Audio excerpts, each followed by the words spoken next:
Hello Internet, it is me, the man, and before I even start, I just want to say, I haven't beaten the game yet, but what I've played so far has been really good. It's been a lot of fun to play, haven't run into any major problems or bugs. There's been a couple problems with the always online connectivity, but we had that with the first two games, it's always been annoying. Other than that, only real complaint is that for some reason, they changed the body dumping button from E to G on the keyboard. Not a big deal, but it kind of messes with my muscle memory. And I had a couple problems getting the photo mode in NVIDIA Shadowplay to work, which in case you didn't know is a great way to get some pretty awesome screenshots, but it worked eventually. Other than that, everything seems pretty good. It's captured the atmosphere and humor of a Hitman game perfectly. It's just more of the same and it's good. Now what hasn't been good is the game's launch. So on the PC, Hitman 3 is an Epic Game Store exclusive, and that is where the problems begin. Now personally, I unabashedly despise the Epic Game Store. I hate using it, but I realize that anyone that plays Fortnite just deals with it, and most people don't care. In the end, the launcher you use doesn't actually have that drastic an effect on the gameplay. Now personally, I prefer Steam because I like having all my games in one spot, and I like the social and the community aspects of it, and that's why, up until now, I've avoided any other Epic Game Store exclusive. I just wait for the Steam release like I did with Metro Exodus. But in this case, for Hitman, it's one of my favorite game franchises of all time, and I really wanted to make Let's Plays on it, so I thought, why not? I'll cave, and I bought it. And that was a big mistake. Now, I don't really want to dwell on any problems that could be applied to any Epic Game Store game. However, just downloading Hitman 3 was such a colossal pain. I don't understand the point of pre-ordering if it doesn't let me pre-install. The reason I'm making this video now and not on launch day is because it took me 2.5 days to install the game on my slow rural internet. If I want to play a game on launch day, I rely on preloads.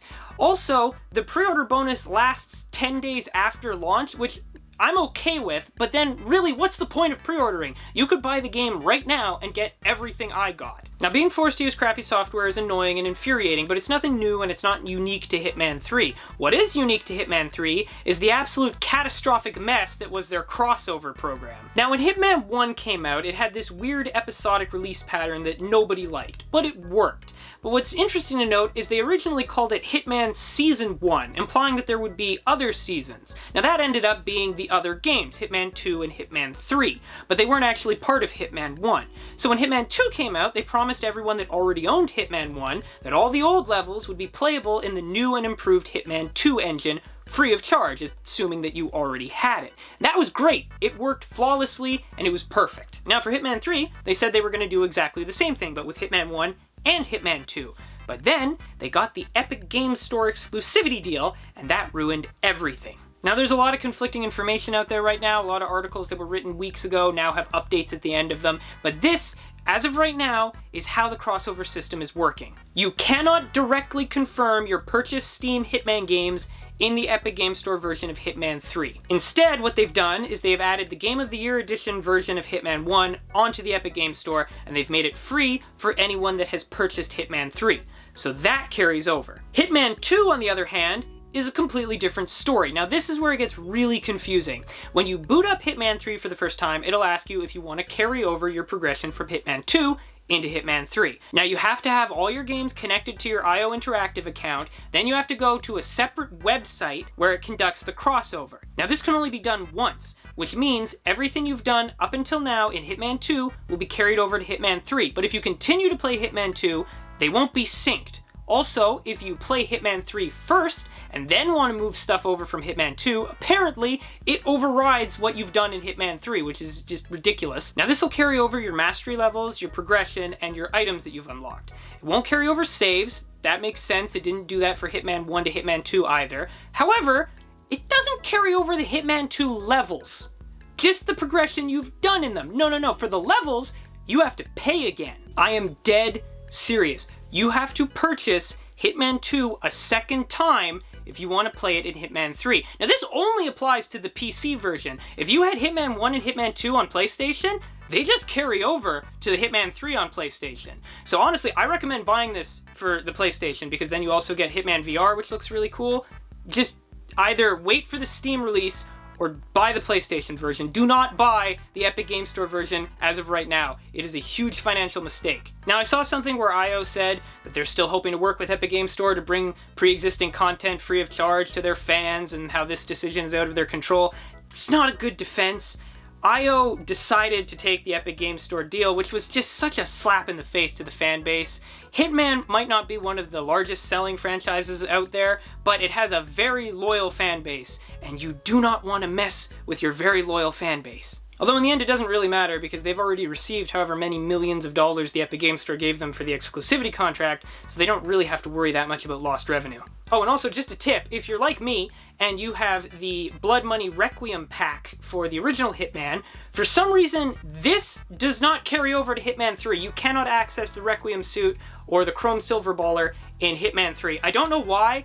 Everything else carried over except this, and that's really annoying because the white suit looks awesome and it was one of my favorite DLCs. But I guess we're just not allowed to be happy. Now, I personally messed up even more, because I never actually owned the expansion pack for Hitman 2. I always waited for it to go on sale, never caught it at the right time, never ended up getting it. Now, all Hitman 2 content is currently 80% off on the Epic Games Store, so that, you know, pre-existing fans can get it real cheap. It's a good deal, guys, trust me. Jerks. Anyway, I figured, oh, I'll just buy the expansion pack, because I hadn't realized until then that I didn't actually own the Hitman 2 levels that I already owned, because I did the whole transfer thing. The language was complicated. It's my own fault for not reading it, but the language was complicated, and I just figured, oh, everything transferred over, except the levels. So now I own the expansion levels and not the base game. And the base game I would have to buy separately. If I bought the two together as a bundle, I could have saved, I think, $3. I can't play Hitman 2, there's no point in playing Hitman 2 on Steam at this point because I've already transferred over all the data. I can't do that again, so any progress I make there won't be reflected in the sequel of the game. So I don't really have a choice. I completely screwed myself, but oh, this whole thing's so frustrating. All right, so that's about it. This video very quickly devolved into a rant, which I don't normally make, but this whole thing is just so frustrating. I hope this was at least informative and entertaining for all of you. Bottom line is, don't buy it on the Epic Games Store. If you have a console and you really want to play it now, because it's a good game, get it for that. PlayStation, you get access to the VR, which looks awesome. Even if you have it for the Xbox, that's cool too. Either that or wait a year for the Steam release. It's what I would have done if I wasn't trying to make Let's Plays of it, which will come out tomorrow. Man, this year I pre-ordered games. I never pre-order games, but this year I did it twice. And both times that came back to absolutely bite me because Cyberpunk for the PlayStation 4, man, this is where I should have learned my lesson. But no, I had to go Hitman 3 too. But at least this came with postcards, alright? And didn't try to steal extra money from me. Anyway, well, thank you so much for watching my video all the way to the end. I really do hope you guys enjoyed it, and if you did, please consider subscribing, because it would certainly help me out navigating the complex mess that is the YouTube algorithm system, and that's about it. So, I hope to see you again on whatever video comes out next real soon. Goodbye!